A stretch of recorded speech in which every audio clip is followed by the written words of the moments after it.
Welcome to Because the Beatles, the podcast about the Beatles, everything about the Beatles, 24/8. I'm Erica. And I'm Allison. And before we start, please be sure to subscribe on Apple Podcasts or wherever you get your podcasts, or stream us on Spotify and YouTube. If you're enjoying BC the Beatles, feel free to give us a preferably 5-star review so other Beatlemaniacs can find us. And don't forget to follow us on Facebook, Instagram, Twitter/X, and TikTok too. We'll be posting videos, photos, and more from this episode and beyond. And you can also email us at bcthebeatles@gmail.com. And happy Let It Be Day. It's Let It Be Day. Amazing. So exciting. I love these little holidays in the Beatle world. It's just like, it's the gift that keeps on giving. It really, really is. Here's a question. So when is the last time that you saw Let It Be? Like not Get Back, but Let It Be. Probably at a Beatle Fest. They would always show it in the video room, but because it was a bootleg, it would be titled something like Beatles in '69, and it was never actually shown as Let It Be. So yeah, I saw it in a very dark room. I didn't stay for the whole thing because the sound wasn't great. The picture wasn't great, Yeah. I don't know if I've ever seen it straight through start to finish before. Oh, that's so interesting. How about you? You just kind of like uncovered a memory for me because I feel like I definitely downloaded it via like BitTorrent or the Pirate Bay or something like that way back in the day, probably 15 maybe years ago. Like it's been a long time.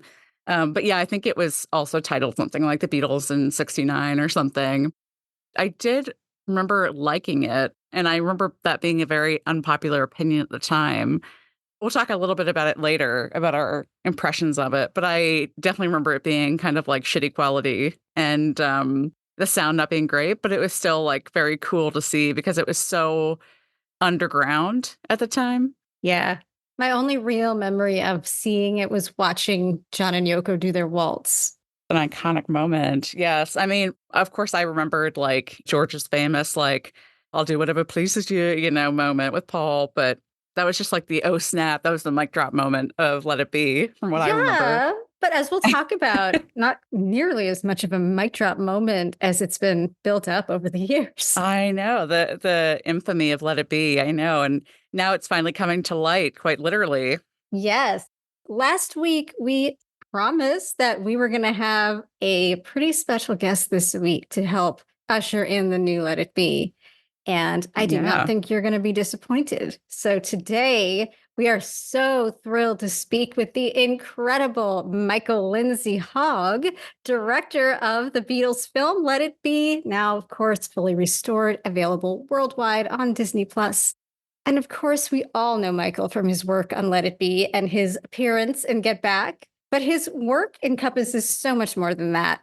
His career actually began when he was just 24 years old, and he was directing the British music TV show Ready, Steady, Go, which of course we're all familiar with from endless Beatles and other 60s band clips.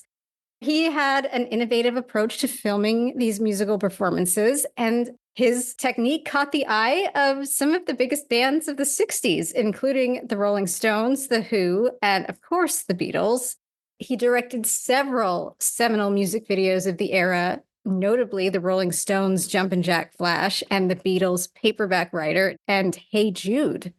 He then branched out to long-form music films, directing the Rolling Stones' Rock and Roll Circus and the film we're all here to talk about today, Let It Be.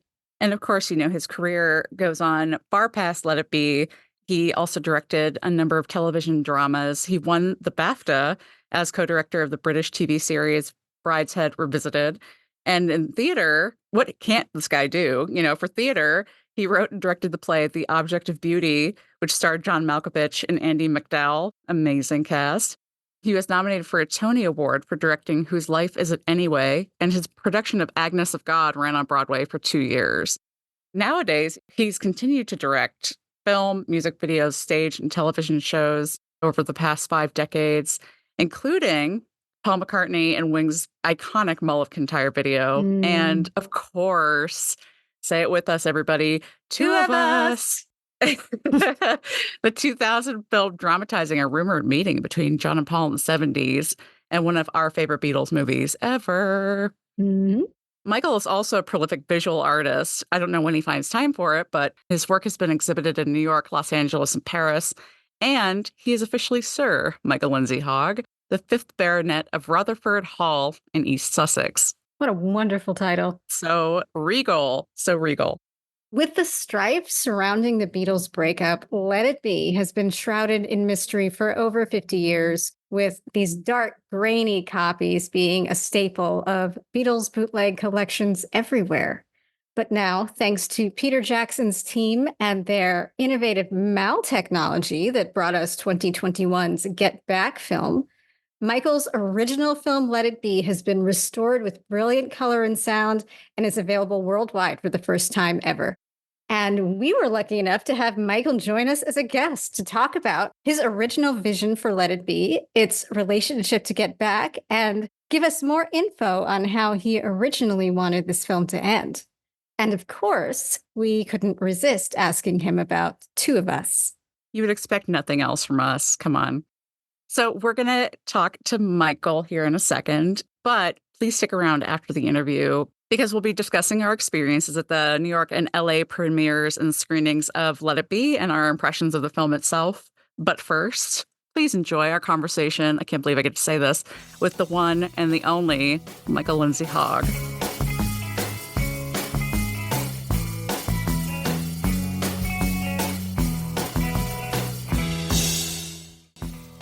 So, Michael, just going back to the beginning of your story with the Beatles, you talked even last night about how you first met them when you worked on the Hey Jude video.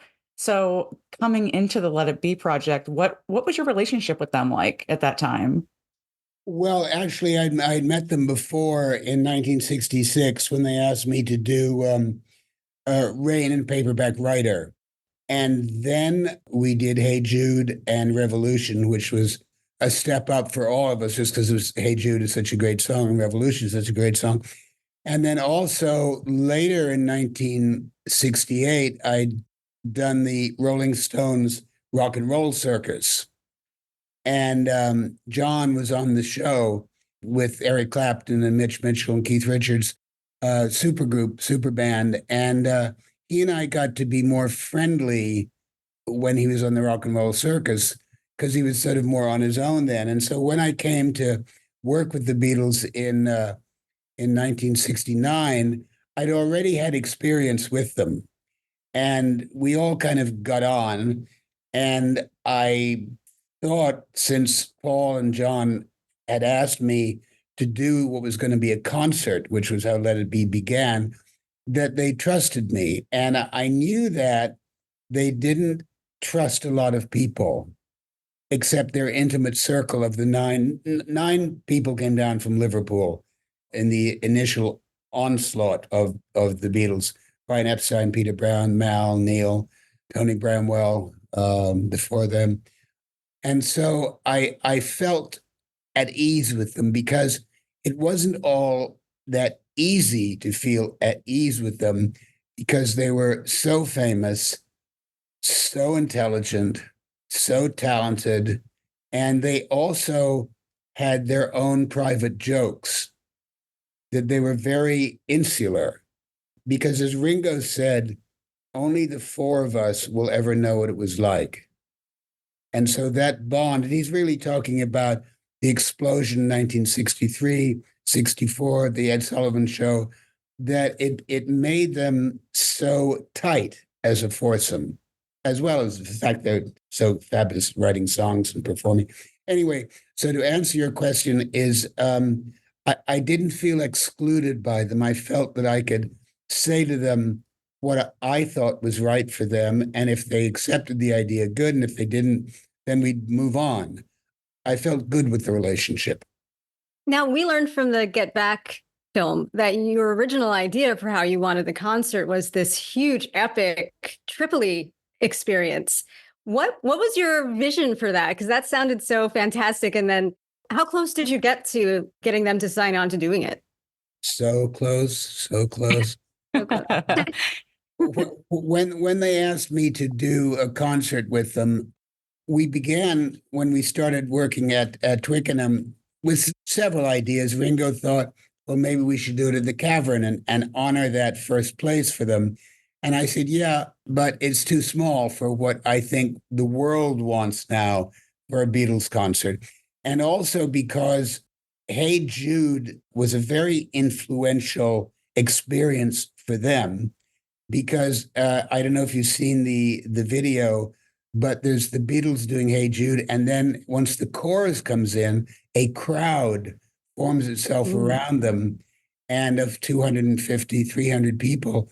And it was the first time they played to any kind of audience since 1966. And what was more important was that in the breaks, when the tapes were being re-put on the video machines, they had nothing to do except play for the people in the room. They were sitting in their rostrum, actually, they played Buddy Holly and Tamla Motown's songs they loved. And they got a big buzz out of playing to people again. And that's what made them think they could do a concert again. It all goes back to Hey Jude. So then I'm thinking, well, if we're going to do a Beatles concert, what do I think a Beatles concert should be? And I think a Beatles concert should be a historic event. And so we'd found this amphitheater on the coast of the Mediterranean, and it was a melting pot in the world, just because it was located. Arabs, Blacks, American service base, people from other countries, obviously mothers, children, stuff like that. So I had this idea that we'd start it when the sun rose, and Mal would start to lay out the instruments. We'd see it slowly build as the sun gets higher, and the Beatles would come out and start to play, start to warm up. And gradually the music would start to float across the desert. And I had this idea that it would be like musical notes floating into the sky and then landing in whatever community I wanted them to land in, whether it was a small Black village or an American service base. And gradually and slowly, all the people would start to come across the desert and into the amphitheater, which was 2,000 years old. And so by the time we were doing Long and Winding Road or Let It Be at midnight with torches, the amphitheater would be filled by the Beatles and the world. That was the idea. Pretty good. I love that. I mean, it builds on the Hey Jude and the All You Need Is Love with the international broadcast. And it does feel like a massive next step. It would have been amazing. And we got, I was reminded of it when I was watching Peter Jackson's Get Back, that I got very close because there's one afternoon we're talking about it and they're all kind of have signed on. And so I said, in Peter's picture, I said, okay, so we're going to do this, right? And then they say, yeah, we're going to do it. And then John says, but we can change our mind in the morning. Not what you want to hear. Yeah. Nope. What you did end up doing was the rooftop concert, obviously. And to me, watching it again last night in the Let It Be context, it's such a remarkable piece of documentary filmmaking to me, because not only do you have the Beatles playing this historic concert of new music, but you have all of the people, you have cameras placed everywhere to capture all these things. And then you have this unexpected police presence. And you managed to capture all these small moments with Mal, with the amp, with them, arguing during Get Back while Paul's still singing. And I'm wondering what that was like from your perspective to be able to organize something so comprehensive and then have something unexpected like that happen in real time. Well, it was unexpected, but perhaps predictable, because Savile Row, where the Beatles building was, is mainly a block of all the finest high-end men's tailoring shops. Also, there are, as well as tailoring shops, there's places which sell bolts of fabric and tweed and stuff like that. And so I thought, as a good chance, some of the more older established firms might get pissed off because they're saying we're disturbing their business or something like that, and call the police. Now that there was a police station up the road. It wasn't like they're going to be flying in from Liverpool. They were just up the road. And so the one thing I like to claim credit for is in the lobby of Apple, in the lobby of the building.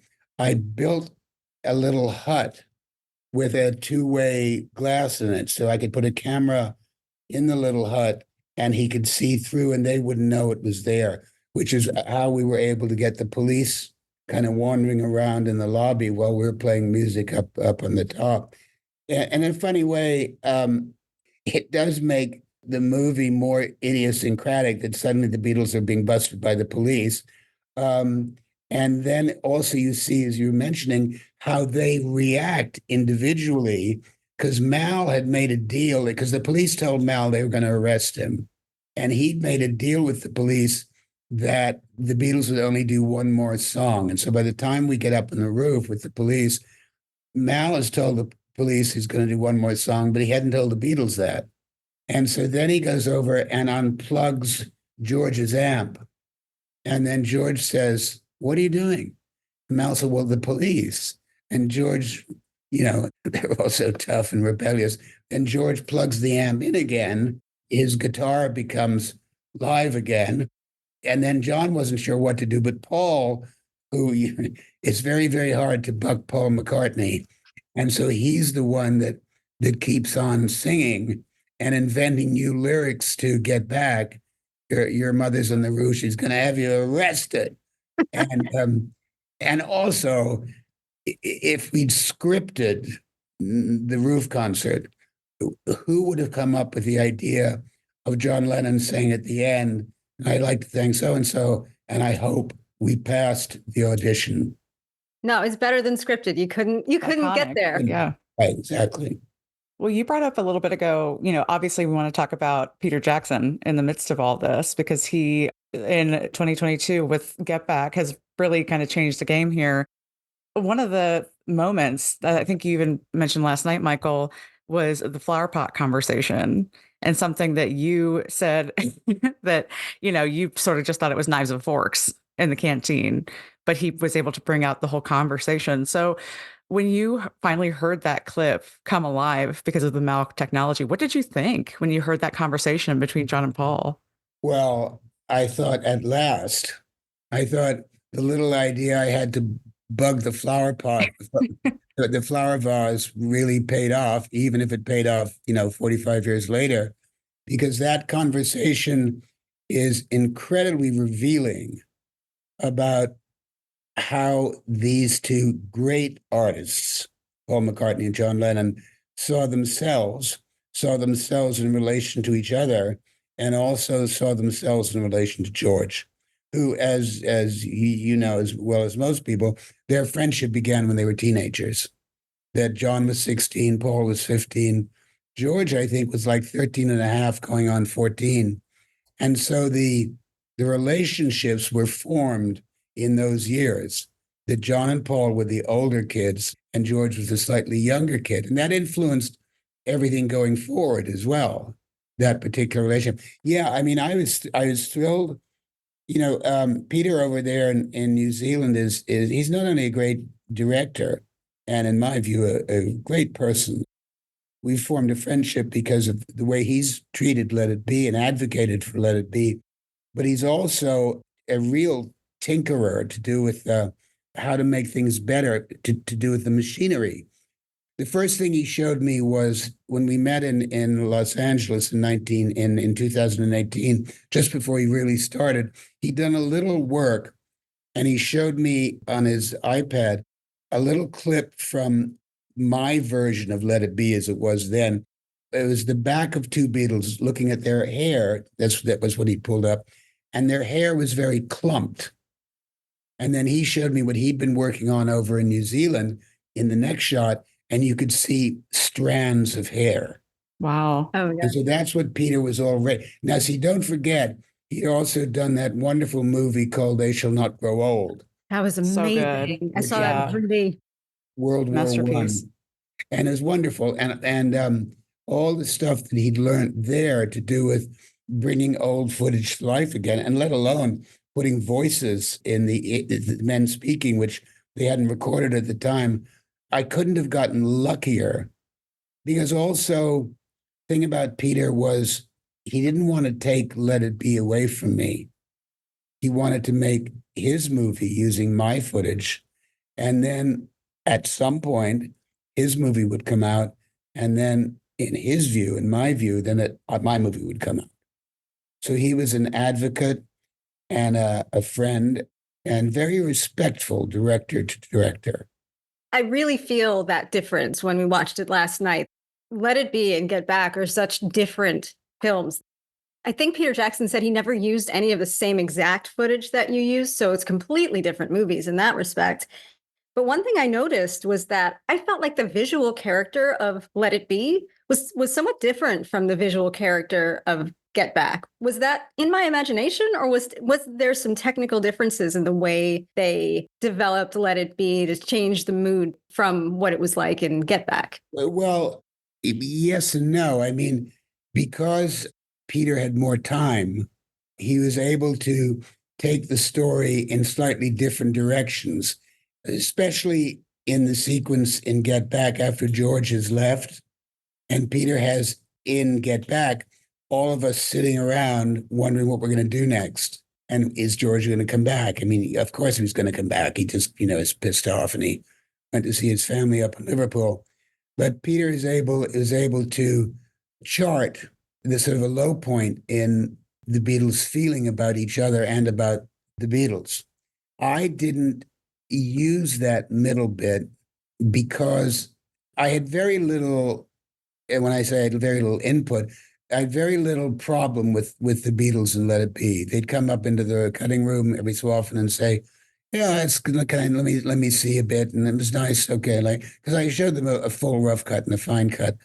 But the producer of Let It Be, Neil Aspinall, who had been one of the original people who came down from Liverpool, Neil had started by driving his van with the Beatles in the back of his van with their instruments to gigs.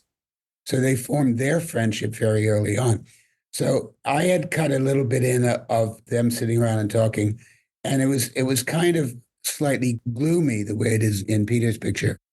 And Neil said, well, look, there are four. The movie starts with four Beatles, which it did, and it finishes with four Beatles, and you edited it with four Beatles. So, do we really need this little bit of George leaving? So I thought because the brief on Let It Be was going to be the third picture in their three-picture deal with United Artists, so it was going to be a different kind of picture anyway than what Peter came up with because I basically had an hour and a half to try to tell the story. And so I thought, yeah, that makes sense. And so we didn't put it in. And so that's partly because Peter had more time. And there was no, see, don't forget, when I did Let It Be, the Beatles were still together. And that was one of the problems it had at the beginning, because when we released Let It Be, they'd broken up a month before. And so everybody thought, oh my God, it's the Goodbye Beatles picture. And they were like picking up things on the beach, like, is this a bit of broken glass or is it a stone? Trying to read what was really happening with the Beatles at the time. What was really happening with the Beatles at the time is they were making an album as they had before. They were going in different directions as four individual people, but yet when they worked together and interacted with each other, they were four people who loved each other. I mean, that's what I've always wanted when Let It Be wasn't coming out, was that I thought, well, why shouldn't we be seeing that? Because that's what the movie's about. It's four people who love each other starting to go in different directions. Yeah. Yeah. And that really comes out for sure. And it's a wonderful way to put it too. Well, Michael, this has been amazing. I wish we had more time with you, but we could not let you go without addressing one of our very favorite topics, which is one of our favorite Beatles films that you directed, which is Two of Us. And We talk about it all the time. we literally do. And I have to tell you just a very quick story. I was in London over the holidays and I saw a play with Jared Harris, and I happened to see him afterwards. And I said, I just have to ask you about Two of Us because it's amazing. And he said, oh, I just started watching Get Back. And he's like, there's not enough Michael Lindsay-Hogg in it. That was his feedback. So Well, I love Jared. even before you told me that story. Now you love it more. Both of the two actors, Jared Harris, who played John Lennon, and Aidan Quinn, who played Paul McCartney, gave that movie their all. And they were nervous about playing those characters because they're so world famous. And Aidan, this is a funny story, Aidan especially, because he thought Paul McCartney was a great artist and he didn't want Paul McCartney to, let's say, see his portrayal and not like it. Okay. But he did it, and he did it beautifully. He then takes his family on a holiday over Christmas, I think, down to somewhere in the Caribbean. And he's just bringing his bags up to his room. And he looks across the sand and sees in the cabana coming down the steps, Paul McCartney. Oh, no. So the next day, Aidan's on the beach sitting on his towel, thinking about to go swimming. And then he's aware of a shadow over his shoulder. And then someone sits down beside him.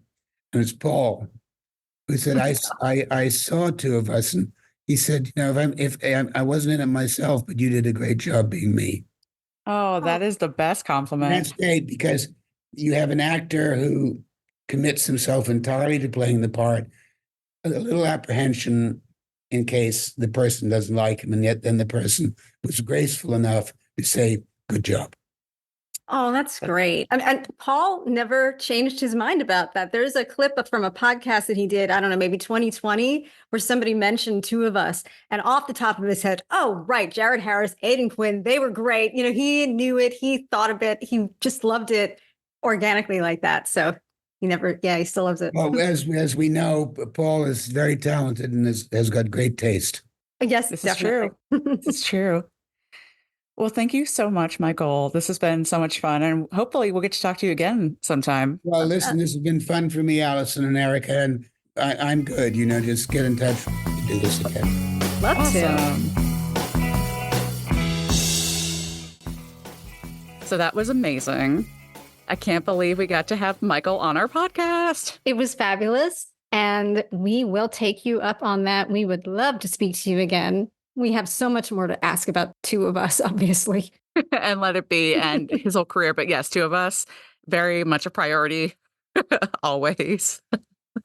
What a wonderful, delightful person and incredibly talented director as well. Yes, absolutely. So our conversation with Michael wasn't the first time we encountered him this week. The day before we spoke to him, we were both at the New York City screening of Let It Be in the Upper West Side of New York City, which started with a Q&A with Michael Lindsay-Hogg and Jonathan Clyde from Apple, moderated by music journalist Alan Light, who was delightfully wearing a replica of John's striped button-down shirt from the film. It was great. So good. The only thing that made that better was when another journalist, Jordan Runtag, was wearing a replica Paul shirt from Get Back. So they took some lovely pictures together on the red carpet, and I am all for much more cosplay at these type of events. They didn't even mean to do that. It just was sort of serendipitous. It's so funny. It was absolute perfection. Yes. And Sean Lennon was also there, and so was Elvis Costello, though we didn't happen to see him, as well as some of our friends and previous podcast guests like Rob Sheffield, like Ken Womack. There were so many Beatle people there. And how exciting that we got to be there together, because if you guys are new to the podcast, Erica is in New York and I live in LA. So we are bi-coastal, but we got to go together. So that was really fun because I was in town. Yeah, we had such a fabulous Beatles weekend. I mean, we're not even going to talk about going to the premiere of the Paul McCartney exhibit at the Brooklyn Museum. It's just so many things happened. We'll have to wait for another day. But it was a whirlwind week, and Let It Be was certainly the crown jewel in that. Yes, it certainly was. And earlier this week was the LA screening of Let It Be, and that was really fun too. It was a little bit more low key, which made it really intimate feeling. Just a bunch of Beatle people in a room at the beautiful El Capitan Theater here in Hollywood. Nice. Watching, it's the Disney-owned theater, and it always has a bit of fanfare before the screenings begin. So, they had a bunch of screens on stage sort of like come up with like magical like skylines of Hollywood, and then that would lift and there would be silver streamers, and then that would lift and something else would be there, and then it was the screen. So it's all a big presentation at that theater. It's so beautiful. And of course, free popcorn and soda, and you can't sneeze at that. So Always fun. always will take that. Always will take that. But yeah, it was just awesome to see it again and see it on a big screen. Definitely feeling very fortunate to get to do that twice. Yeah, we had a wonderful lucky week. We did. So let's talk a little bit about Let It Be. Now, if you have not seen this, feel free to pause right here, go find your nearest Disney Plus and watch Let It Be. Or you can get a few spoilers about our impressions of the new film. Yes, yes. And I think the first thing that really stuck out to us, and we've talked about this several times, is just it looks different. Of course it would, because it's been enhanced and restored. The previous versions that I had seen, that I think you had seen, everybody had seen, were just dark, just bleak, and it was almost like the film was like grimy or something. It was not visually brilliant at all. Because it was never really had a worldwide release, I don't know if that was what it was like, or it was just so grimy because it was copy upon copy upon copy of homemade bootlegs. Totally. Yeah. Yeah. But this restoration it's the same sort of brightness and the like visual atmosphere of Get Back. So it's totally restored to that point where it's so much, it just gives a whole different feel to the film itself, the visual part of it. It's much brighter. It's much more real feeling. It's much more contemporary feeling. The contemporariness makes the Beatles feel like they're here with us today. It's not a relic from 50 years ago. It's real. It's present. I remember when Giles was on the podcast, and something he always likes to say is George will always be 25 when we watch these, when we hear these. And that's what it is. We see these guys in their real time because of the cinema verite quality of this at the peak of the Beatles' talent and career. It's incredible. Absolutely.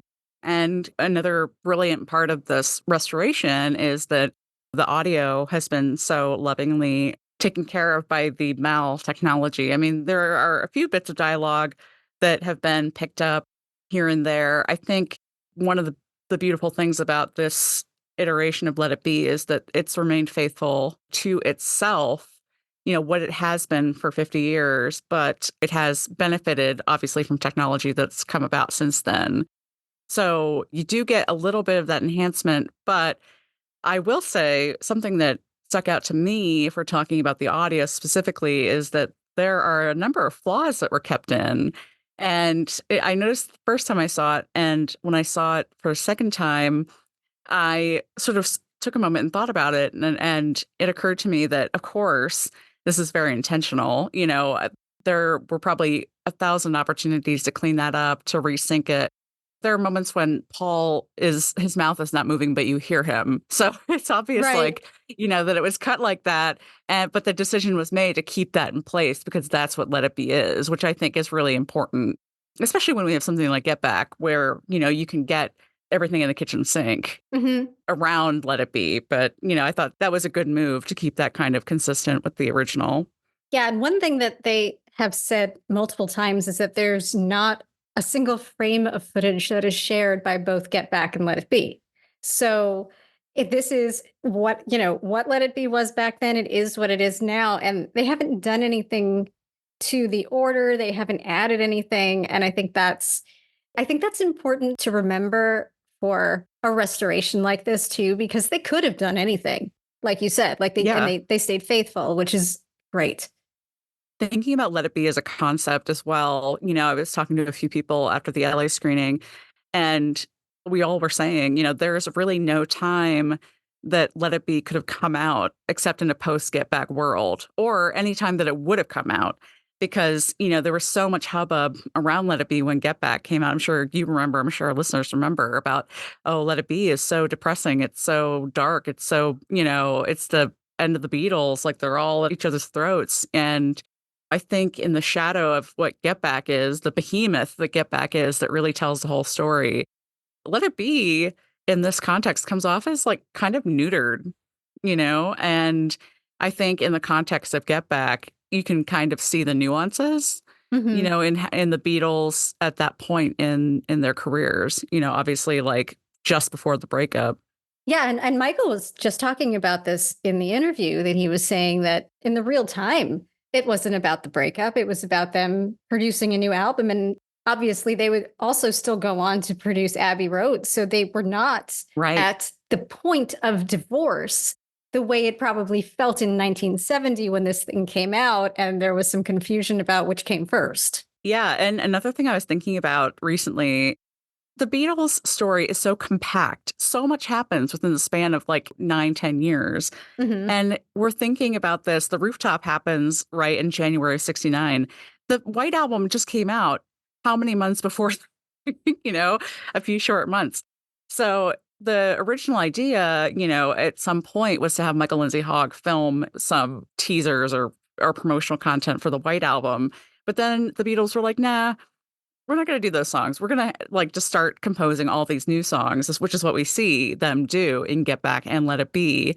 And it's like a band on the verge of breakup that must have not really been in the forefront, like Michael was saying, because it's like they're coming up with all these new songs, some of them which will eventually end up on Abbey Road.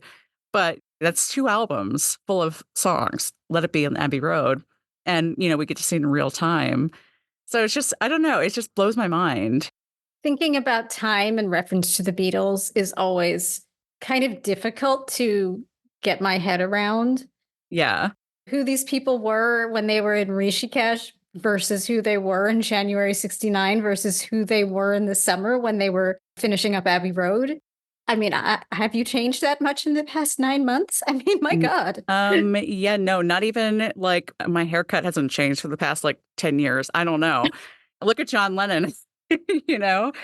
Um, and it's funny you brought up Rishikesh because I think one of the really, really cool moments in Let It Be is when Paul and John are sitting there talking, and Paul's like, "Oh, I saw clips last night on TV of us in India and you walking with the Maharishi, and that wasn't you." And, John talks about going up in the helicopter with Maharishi, saying, like, "I was hoping he'd slip me the answer." And so it's weird to see them reflecting on something that hadn't even happened 2 years ago at that point? It's so wild. It's so crazy to me. And I think moments like that are more poignant in the context of Let It Be versus Get Back, because really, when you have an 8-hour documentary, you can miss a lot. I mean, Yeah. you're not as focused. You can't be as focused. Your attention span just doesn't work like that. But when you see those little moments, it really puts everything in perspective. And I think there are some very interesting scenes that say a lot about the relationship between all four of them at the time. Everything Yeah. from George and Ringo writing Octopus's Garden together to that amazing scene where Paul is talking and we just see the back of his head and you're just Yes. focused on John who says nothing and he says it Nothing. all on his face and it's so uncomfortable. It just encompasses the dichotomy between the two of them, especially at this time. And it's masterful to see that. I just got chills as you were talking about that because I just love that scene so much because it really is just like the fact that you can't see Paul's face, but you can read everything on John's. It's just so good. It's so good. And going back to, you mentioned just now the moment where George and Ringo are kind of composing Octopus's Garden. Can we just talk about how good Ringo comes off? Like, holy shit. Not only just like the greatest guy, but he's a pretty damn good piano player and he's working as a songwriter during this film. He hits the piano a couple of times, and he and Paul do a little, like, rock and roll duet, and then he and George on the piano. And me, who I have no musical talent whatsoever, so I'm always amazed that people, like, can play a chord on the piano and know what that is and all of that. But I just was, like, so wowed by Ringo. And I like that too because he wasn't just tagging along with everybody else. He wasn't sitting there in the background waiting for somebody to tell him what to do. He was there. He was talking to them. He was playing with them. He was one of them. Well, and he was more or less Switzerland during this period. Like, yeah, Mhm. he had his moment where he quits the Beatles too, like George, and comes back because they all beg him. He's the one where after the Beatles split, they're all on his solo album, because it's like nobody's mad at Ringo, Right. and you can see kind of like how beloved he is in certain scenes here, when Paul greets him and he says, "Hello, Rich," and Yeah, gets excited. So yeah, I thought Ringo came off great. And he had some great expressions too throughout the film he did. where he's just like, "Yep, I'm here and I'm listening to this all go down again." Yep. Not to mention, he's got some great fashion. He's got this like Oh, blue yeah. Edwardian coat, which, we saw a lot of fashion in Get Back, obviously. But again, when it's concentrated, you really notice the few things that you see. Yeah. Another person in the Beatles world that I thought made a great showing was Sir George Martin. He had a lot of fun little moments with his like shaking his maraca. I It was enjoyed so that. funny. What was that? Dig It, I think, where they were I just think so. they were working on it, and then the camera just sort of panned over, and there's George Martin with his maracas like out of nowhere. We hadn't seen him for a half an hour, and here he is I doing know, that. right?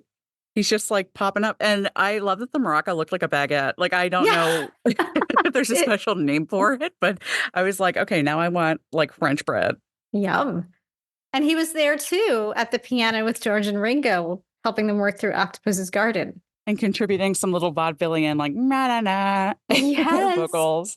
It's so funny. Oh, it was great. It was great. Which is another thing, you hear there was strife in that area too, because he wasn't Totally. really involved in the process. And we do see that, especially after they got to Abbey Road, especially after what we know from Get Back, that Magic Alex fucked everything up. And so Abbey Road came in to Yeah. save the day. But he's certainly an enthusiastic participant in whatever is going on when he's there. I was actually surprised to see him as much as we do in Get Back, and Let It Be, because there is so much drama sort of around there. And again, it's like this is something that benefits from the context of Get Back, because the story of like George and the whole Magic Alex kerfuffle and how EMI had to bring in the equipment to Savile Row because Magic Alex couldn't come through.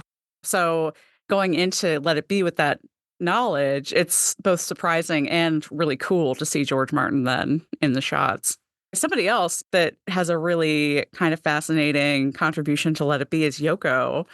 And I was thinking after seeing it again, like, because, okay, contrast Linda and Yoko. So Linda is a much more omnipresent person in Get Back. We see a lot more of her. I don't know if that's because of Paul's involvement in the recut. I think personally is because she was just there a lot, and like Yoko is there. We see Heather certainly a lot in both Get Back and Let It Be, Linda's daughter, but we don't see Linda at all. We see like half a shot of her in Let It Be. But so my thought is, because there's so much anti-Yoko sentiment, so much vilification of her, that even though Let It Be didn't have like a widespread release, it's like she looks like she was sort of involved way more than she was, especially compared to someone like Linda, who I would say they were there about the same amount. Maybe Linda wasn't sitting beside Paul all the time, but she was there taking photographs. She was there. Her daughter was there kind of like hanging out. And so it just kind of drives home for me the unfairness of the way Yoko is thought of at this period in time versus Linda, and wondering kind of how Let It Be might even play into that a little bit. I was expecting that something would have happened with Yoko, because Let It Be is often pointed to as, see, she broke up the Beatles. See what happened? She was there, but she was quiet. She didn't do anything. She didn't insert herself. I'm sure that the act of just sitting so close to John when he and Paul were playing was thought of as the ultimate insertion, but she didn't actually do anything. No, she wasn't insidious. She was like reading the newspaper. Yeah. Like she joined in singing a little bit a couple of times, but that was just her having fun. You've got like Heather, who is, by the way, adorable, and I want Oh, her so outfit cute. really bad. Over there like twirling around with Mal and stuff. And, I'm sure that was a little bit distracting, but like whatever, Yoko is no worse or better than anybody else. There's a ton of people in that studio. Yeah, she's sitting next to John, whatever. She's not like constantly like crawling all over him, like distracting him. John seems pretty No, focused to me. she's totally leaving him alone. And if you remember from the very beginning of Get Back, Like George has some of his Harry Krishna friends coming over. Like it's not just John bringing in Yoko. Everyone's bringing in friends. So if we're taking this at face value, if we're taking Get Back at face value, like the joke in Get Back was like she just did a bunch of paperwork. Like she was just doing business the whole time. She's going through mail. She was sitting there with her like fabulous green purse that I love. So yeah, you're right. It's like, what was she doing? Nothing. No, it was just her presence, which of course speaks to sexism and racism. Yes, exactly. But, I hope that if there's still anybody left who feels that Yoko broke up the Beatles, I hope this goes a very long way in just saying, why do you think that? There's nothing, there's no there, and we can see it. Exactly. You know who else wasn't there? Glenn Johns and his fabulous white coat, which I was disappointed in. Where the hell was Glenn Johns? I mean, that is a real good question. And Billy Preston was there, but it was funny that there was no explanation that I heard of who he was or what he was doing there, which is interesting because in Get Back, it's kind of the crux of the drama with George that he'll come back if Billy Preston comes in to sort of diffuse the tension. Yeah. Yeah. And I don't know if that's a contemporary choice because Billy Preston was obviously like a huge deal at the time that Let It Be was made. But I would be curious if less Beatle-file people saw this, if they would know who Billy Preston is. Even if they knew who he was, why is he in the Beatles now? Yeah, right. There's no explanation. But I kind of like that. I mean, that's one thing I kind of like about Let It Be as opposed to Get Back, because Get Back is a much more beginner-friendly look at this period of Beatles history, whereas you have to come to Let It Be with a little bit of backstory. What they say, right, is that Get Back is the documentary about making Let It Be. The documentary. Yeah, exactly. So let's skip ahead a little bit. Let's go to the rooftop. So much to talk about on the roof. Oh my God. Let's start with the floor of the roof. Oh my God. Oh my God. I know. I think I leaned over to you and I was like, I can't stop looking at the floorboard below George's feet because it is going to snap. And they kept stamping on it. It kept reminding me of, what did they do at the Kaiser Keller or the Star Club when they kept banging on that floor in Hamburg until it actually got destroyed? Yeah. Let's not try that on the roof, guys. No. One of the things that really stood out to me, there are many about the rooftop sequence, but how many cameras did Michael Lindsay-Hogg have? Like, there are cameras everywhere. There's cameras on the street. There's cameras in neighboring buildings, on the roof, obviously, in front of the Beatles, behind the Beatles, to the sides of the Beatles. Like, not to mention the one he just talked about where he stashed, in the lobby of the building to catch the cops coming in. And the foresight to know, oh, the cops are going to come. We're going to stash a camera here, to catch that. I'm not a filmmaker, so that just blows my mind, that kind of like foresight and just the resources to be able to capture everything. One thing that we don't get in Let It Be, that we get in Get Back, is the rest of the rooftop drama, which was how to record from the roof and to run that down to the basement of the Savile Row building. When you think about all of that happening on the roof, and you're on a freaking roof, it's cold and it's windy. And it's cold. Yeah, it's like it's so incredible. And I know we get all this in Get Back as well, but it's just, I never get tired of watching the rooftop because there's just so much going on, and just visually too. I made the joke, but it's like the Beatles are the least interesting thing happening on that roof, because if you watch all the hubbub around them, we have not just the cops that come up to break it up, but we have all the business people around, all the spectators who are fabulous to watch, and their clothes are amazing, their hair is amazing, and their reactions, the men on the street reactions. But we also have, Maureen on the roof. We have Yoko. We have Peter Brown in the doorway. We have Mal, obviously. Kevin Harrington, future podcast guest, yes, who is the redhead on the roof. And you have Kevin Harrington, future podcast guest, holding the lyrics to Dig a Pony in front of John. He's the little redhead on the roof. So you have this whole other cast, this cast of thousands, as, Michael envisioned for Tripoli. Yeah, and not to mention Michael himself. Yeah. He was a much bigger character in Get Back. And, maybe they did him a little bit dirty too, in the way that they showed him trying really hard to get a certain idea to go, and them just being so negative about it. From Michael's point of view, it doesn't seem like they were actually that negative about it. But, if you watch Michael as the director during the rooftop, it's fascinating because you can see him reacting to all of these things in real time and looking around and trying to make sure that he's got everything. And then when the cops start showing up, making sure that we have the film that we got. He's just an omnipresence, but it's really cool to see him kind of like roving around, making sure that everything is going smoothly, you know? Yeah. And then the last thing that I'll mention about Rooftop is just to watch the different Beatles reacting, or in Paul's case, not reacting to the police and to the amp being unplugged at the middle of the song. Michael talked about that a little bit during the interview. Paul just makes me laugh. He just kept going. You can't tell Paul McCartney's shit. I was once in a production of the show Damn Yankees, and I had the song called Shoeless Joe from Hannibal Moe, where it's basically me singing in the front downstage with a bunch of really hot baseball player dancers dancing behind me. And there was this one particular day where apparently, I don't know, we had a huge fire. The lights started catching on fire. And the band started kind of slowing down. People started looking around, trying to figure it out. I had no idea. I finished that fucking song until some fire extinguisher fluid ran down my shoe. Oh, no. So my God. I felt Paul in this. Sometimes you just don't notice. I don't know if that was what he was doing or he was just like, I'm finishing it and I don't give a fuck. But it was funny to watch all of that going on. That's showbiz, baby. It is. Damn. Oh my God. I know. I love that. I mean, I could watch those cops all day. I love the cops. They're such a great character in this. They are. And there is that Mojo article where they're interviewed many years later and they dig in. They do not regret their choices that day. I love it. I just double down. I'm here for it. They had a job to do.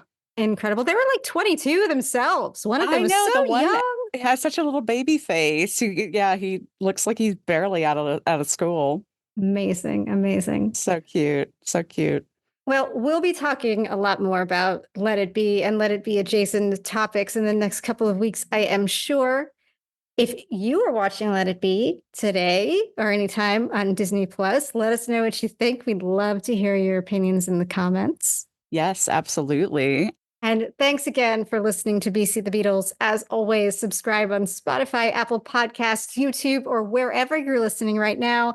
Please give us a rating and review so other Beatlemaniacs can find us. And follow us on Facebook, Instagram, Twitter/X, and TikTok. We'll be posting photos, videos, and more from this episode and beyond. And please keep an eye on our YouTube because we will be posting the video of our conversation with Michael. So keep an eye out for that. Remember, in the meantime, you can always email us at bcthebeatles@gmail.com. And as always, we will see you next time. Bye. Bye.